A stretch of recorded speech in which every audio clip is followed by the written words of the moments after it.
झारखंड में नक्सलवाद को खत्म करने का टारगेट 2026 रखा गया है। तय टारगेट के मुताबिक सुरक्षा बल के जवान कार्रवाई में लगे हैं। सुरक्षा बल के जवानों की बढ़ती दबिश का परिणाम भी अब देखने को मिला। पलामू और गुमला में जवानों ने नक्सलियों को जंगल में घेर कर मारा। इससे खौफ में आए सारंडा के 10 माओवादियों ने हथियार डाल दिया।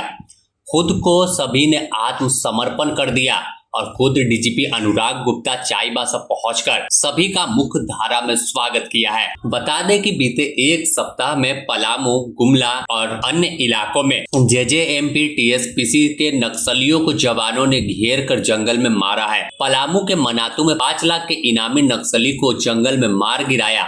इसके बाद गुमला में जेजेएमपी नक्सली संगठन के 3 उग्रवादियों को ढेर कर दिया। यह दोनों उपलब्धि बड़ी थी और झारखंड पुलिस के लिए यह बड़ा दिन रहा।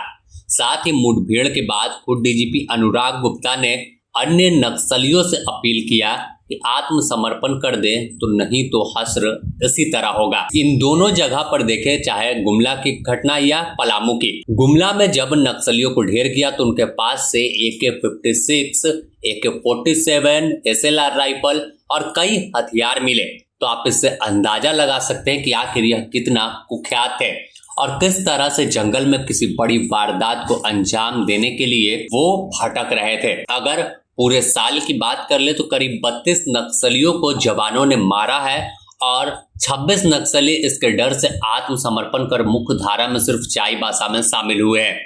इस मुठभेड़ के बाद अब अगर बात कर ले तो सारंडा से खबर आई अचानक कि 10 कुख्यात नक्सलियों ने आत्मसमर्पण किया है। डीजीपी अनुराग गुप्ता के समक्ष चाईबासा पुलिस लाइन में कार्यक्रम आयोजित किया गया और सभी नक्सलियों का स्वागत हुआ। आत्मसमर्पण करने वाले 10 नक्सलियों में 4 महिला भी शामिल हैं। सभी पर अलग अलग थाने में मुकदमे दर्ज है। यहाँ पर अगर महिलाओं की उम्र देखें तो 16 से 17 साल है। ऐसे में जो महिला 16-17 साल की थी, पुलिस का दावा है कि इन्हें बहला फुसलाकर और जबरदस्ती जंगल में हथियार उठाने को मजबूर किया गया था। 10 लोग सरेंडर किए हैं चाईबासा में। ये सभी नक्सली दस्ता माओवादियों के दस्ता से भाग कर आए हुए लोग हैं। इसमें से 4 महिलाएं भी हैं। महिलाएं क्या, बच्चियां हैं एकदम। हम 1-2 तो मुझे लगी 16-17 साल की होगी, एकदम छोटी छोटी लड़कियां हैं। तो ये लोग को सीधे साधे लोग हैं, ट्राइबल लोग हैं। इनको गुमराह करके, इनको बेवकूफ बना करके, इनको उल्टे सीधे वायदे करके इनको ले जाता है। इन लोग को समझ में आ गया कि नक्सल के साथ अब भविष्य है नहीं, मुख्य धारा में जुड़ना चाहिए। तो इन लोगों ने पुलिस के सामने सरेंडर किया है और हम लोग इनको पूरा सहयोग देंगे। इनको हम लोग का सरेंडर पॉलिसी की, हमारी झारखंड सरकार की सरेंडर पॉलिसी, बहुत सारे जो लाभ मिलते हैं हम इन लोग को देंगे। वहीं इस पूरे आत्मसमर्पण पर डीजीपी का मानना है कि अब नक्सली जो आत्मसमर्पण कर रहे हैं यह बढ़ती पुलिसिया दबिश का नतीजा है। 2022 से पश्चिमी सिंहभूम में नक्सलियों के खिलाफ सैकड़ों अभियान चले हैं। पिछले साल बड़ी उपलब्धि मिली थी, बड़े नक्सलियों की गिरफ्तारी हुई थी। मुठभेड़ में 10 से ज्यादा नक्सली मारे गए थे, सिर्फ सारंडा की बात कर रहे हैं। तो इसके बाद सुरक्षा बलों ने भारी मात्रा में हथियार, विस्फोटक, गोला बारूद जो है वो बरामद किया था।